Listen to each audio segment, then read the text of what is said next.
ایک دور چلا تھا لکھنؤ میں 5 پارے کی مخالفت کا. مجھ سے بھی لوگوں نے کہا بیان کر دیجیے 5 پارے کے خلاف. میں نے کہا میرے پاس کوئی دلیل نہیں 5 پارے کے خلاف بولنے کی. میں کہتا دیجیے 10 تک پڑھیے, ہم سارے مفتیوں سے لڑ جائیں گے آپ کی طرف سے. ہم سارے مفتی سے بیانہ لے لیں گے, کوئی 10 سے کم میں آپ پر فتویٰ نہ لگا پائے گا. لیکن آپ تعالیٰ نے رمضان کی سب سے بڑی خصوصیت جو ارشاد فرمائی ہے وہ ہمارے وہم و گمان سے الگ ہے. اگر عام مسلمانوں سے پوچھا جائے کہ سب سے بڑی خصوصیت رمضان شریف کی کیا ہے تو سب لوگ کہیں گے روزہ ہے. اللہ تعالیٰ نے روزے کو سب سے بڑی خصوصیت نہیں ارشاد فرمایا.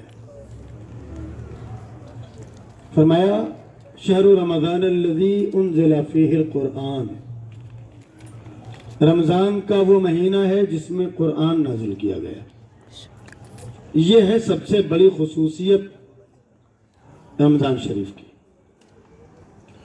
اگر رمضان میں روزے نہ بھی فرض کیے جاتے تب بھی رمضان کی قدر کرنا ہی تھی مسلمانوں کو, اس لیے کہ رمضان میں قرآن مجید نازل کیا گیا. لہذا رمضان کا قرآن مجید سے خاص رشتہ ہے, خاص لگاؤ ہے. اللہ تعالیٰ یہ بھی تو کہہ سکتے تھے رمضانی کا وہ مہینہ ہے جس میں روزہ فرض کیا گیا, لیکن یہ نہیں فرمایا. رمضانی کا وہ مہینہ ہے جس میں قرآن نازل کیا گیا. سب سے بڑی خوبی ہے قرآن کا نازل ہونا. اگر قرآن نازل نہیں ہوتا تو یہ پتہ کیسے چلتا کہ رمضان میں روزے بھی فرض ہیں, نماز بھی فرض ہے, زکوٰۃ بھی فرض ہے, کچھ پتہ نہیں چلتا. سب سے بڑی خوبی تو قرآن مجید کا نزول ہے. البتہ دوسری جگہ فرمایا انا انزلناہ فی لیلۃ القدر, ہم نے لیلۃ القدر میں قرآن کو نازل کیا, شب قدر میں. اس سے پتہ چلا شب قدر رمضان ہی کی ایک رات ہے. جیسے کوئی کہے فلاں کی پیدائش سن 1975 میں ہے, یہ بھی صحیح ہے. کوئی کہے اس کی پیدائش فروری کے مہینے میں, یہ بھی صحیح ہے. لیکن یہ تو پتہ چل گیا کہ فروری مہینہ سن 1975 ہی کا ہے. اسی طرح کوئی کہے 5 تاریخ کو اس کی پیدائش, یہ بھی صحیح ہے. لیکن یہ تو معلوم ہو گیا فروری کی 5 تاریخ. تو ایک جگہ فرمایا رمضان ہی وہ مہینہ ہے جس میں قرآن نازل کیا گیا. ایک جگہ فرمایا رات میں ہم نے شب قدر میں قرآن نازل کیا. تو چونکہ رمضان کی رات میں قرآن نازل ہوا اس لیے رمضان کی رات دن کے مقابلے میں زیادہ بابرکت ہو گئی. دن کے مقابلے میں رمضان کی رات زیادہ بابرکت ہو گئی, اس لیے کہ یہ فضیلت دن کو نہیں رات کو حاصل ہے. لہذا رات اپنے اوپر فخر کر سکتی ہے کہ رات قرآن مجید کے نزول کے لیے میرا انتخاب کیا گیا, دن کا انتخاب نہیں کیا گیا. پھر اللہ تبارک تعالیٰ نے جس طرح حضور پاک صلی اللہ علیہ وسلم کی ولادت کے وقت رات اور دن میں سے کسی کو محروم نہیں رکھا تھا. اگر رات میں حضور صلی اللہ علیہ وسلم کی ولادت ہو جاتی تو دن محرومی کا احساس کرتا. وہ کہتا کہ رات میں اپنے محبوب کو پیدا کرنا ہوا تو آپ نے رات کا انتخاب کیا, میں تو اس لائق ہی نہیں تھا. اور اگر دن میں ولادت ہو جاتی تو رات کو محرومی کا احساس ہوتا, اپنے محبوب کی ولادت کے لیے آپ نے دن کا انتخاب کیا, میں کہاں اس لائق تھی. اللہ تعالیٰ نے کسی کو محروم نہیں فرمایا. رات کی انتہا ہو اور دن کی ابتدا ہو, حضور پاک صلی اللہ علیہ وسلم کی ولادت ہوئی. اس طرح رات یہ فخر کر سکتی ہے کہ میرے اخیر حصے میں حضور پیدا ہوئے, اور دن یہ فخر کر سکتا ہے میرے ابتدائی حصے میں حضور پیدا ہوئے. تو توازن اللہ نے رات اور دن کا برقرار رکھا, کسی کو مایوس نہیں ہونے دیا. کچھ ایسے ہی رمضان کے ساتھ بھی ہوا. جب رات میں قرآن مجید نازل کر دیا گیا تو رات کو فضیلت حاصل ہو گئی, دن محروم ہو رہا تھا. اللہ تبارک تعالیٰ نے دن میں روزے فرض کر دیے. اگر رات کو یہ فخر حاصل ہے کہ اس میں قرآن نازل ہوا تو دن کو یہ فخر حاصل ہے کہ اس میں روزے فرض ہیں. رات میں کوئی 24 14 घंटे 15 घंटे भूखे रह ले, क्या उसको रोजा रखने का सवाब मिलेगा? दिन चाहे 12 ही 12.5 घंटे का हो, सवाब तो दिन ही में मिलेगा रोजा रखने का। तो रात और दिन का तवाजुर हो गया। फरमाया फमन शहिदा मिनकुम शहरा, लिहाजा ये महीना जिसको मिले उसे चाहिए फल यसुम कि वो इसमें रोजा भी रखे। उसी आयत के बाद है रमजान का वो महीना है जिसमें कुरान नाज़िल किया गया, हुदल लिन्नास, लोगों की रहनुमाई के लिए, लोगों की हिदायत के लिए। क्योंकि आप तरावी सुनकर बैठे हैं, आपके जहन में बरकतें हासिल करने का तसव्वुर जो है ना, वो कितना सवाब आपने हासिल किया कोई गिनती नहीं है, कोई शुमार नहीं है कितना सवाब हासिल किया। इसलिए कि कुरान मजीद सुनने और सुनाने का सबसे अच्छा तरीका यह है कि नमाज की नियत बांध कर कुरान पढ़ा जाए और कुरान सुना जाए। इससे अच्छा तरीका कुरान पढ़ने और सुनने का नहीं है। कुरान तो बगैर वुजू पढ़ा जा सकता है, तभी सवाब मिलेगा। इसलिए कुरान पढ़ने के लिए वुजू शर्त नहीं है, कुरान को छूने के लिए वुजू शर्त है। कुरान को हाथ में लिए बगैर आप बगैर वुजू भी पढ़ सकते हैं।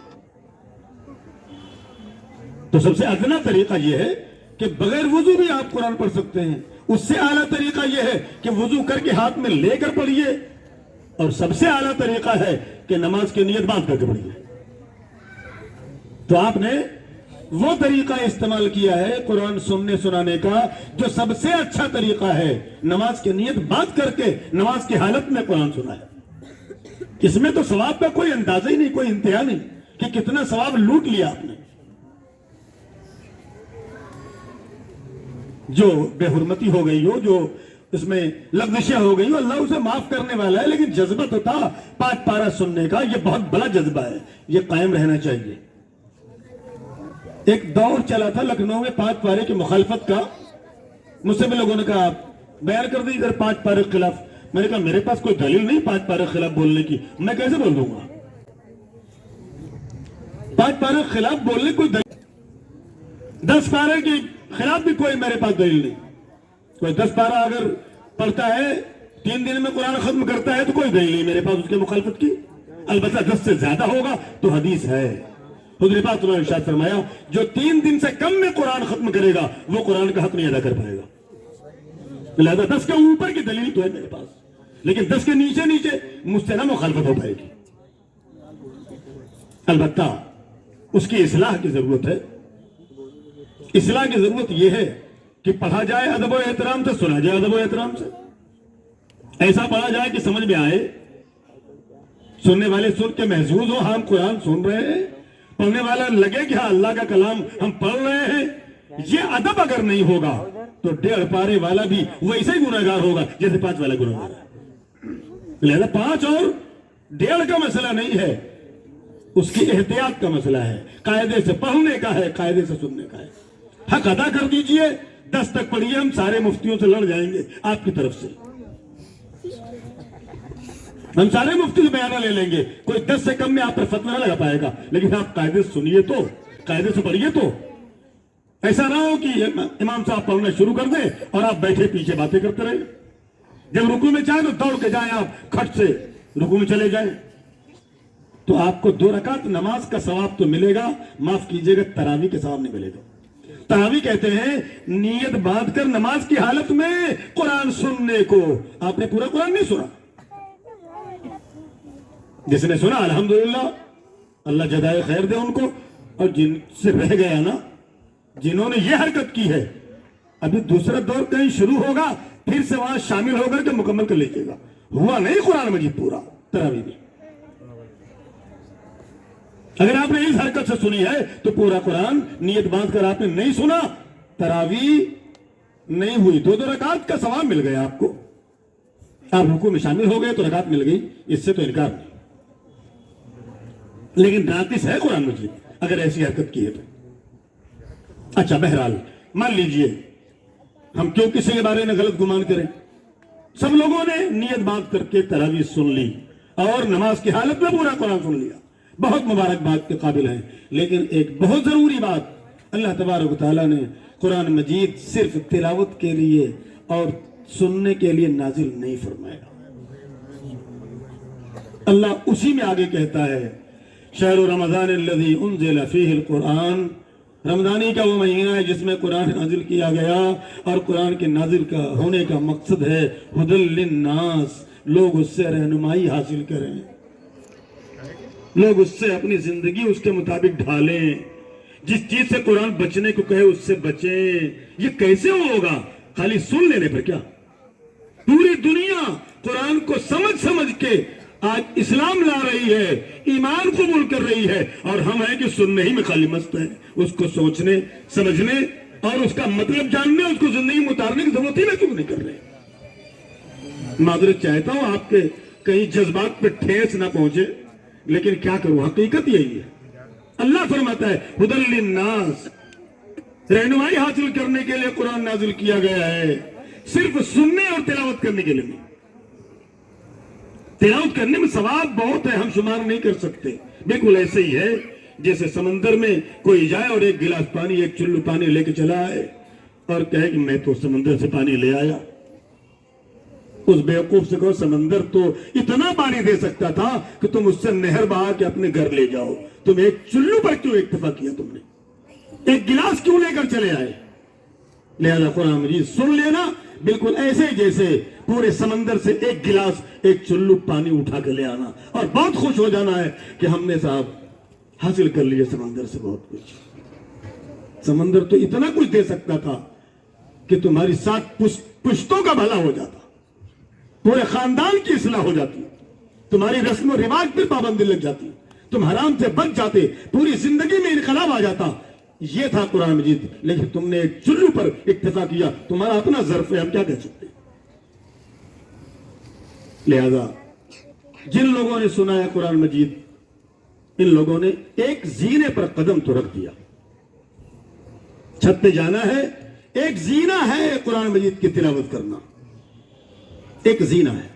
तिलावत के बाद दूसरा जीना उसको समझने की कोशिश करना, फिर उसके बाद छत पे पहुंचेंगे तब रहनुमाई मिलेगी। हम हर साल पहले जीने पे कदम रखते हैं, वहीं तो वापस हो जाते हैं भाई। हर साल सुन करके वापस, हर साल सुन के वापस, एक जीने चढ़े वापस, एक जीना चढ़े, हर साल उसी जीने पे वापस होते हैं। ये बताइए छत पे कब पहुंचेंगे हम लोग। लिहाजा दूसरा दर्जा है कि उसको समझने की कोशिश की जाए, और समझने का अपना अपना तरीका, अपना खुद इंतखाब कर लीजिए कैसे आप समझेंगे। जो जबान आप जानते हो, उर्दू, हिंदी, अंग्रेजी, फारसी, तेलुगु, जो भी जानते हो, उस जबान में मोतबर तर्जुमे मौजूद हैं, वो ट्रांसलेट और तर्जुमे लेकर, अनुवाद लेके आप निकालिए वक्त।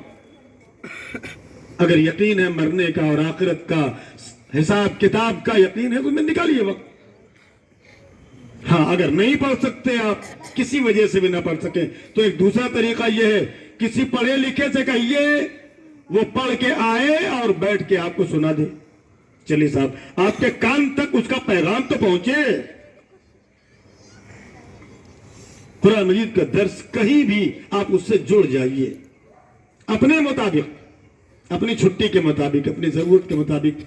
जब आप छुट्टी करते हो हफ्ते में, जब मार्केट आपका बंद रहता हो, जब दुकान आप बंद करते हो, उस तारीख में कहां कुरान मजीद का दर्स होता है, वहां जुड़ जाइए। नहीं होता है तो शुरू करवाइए, सारे उलमा मौजूद हैं, आप जैसा चाहेंगे वैसा मिल जाएगा।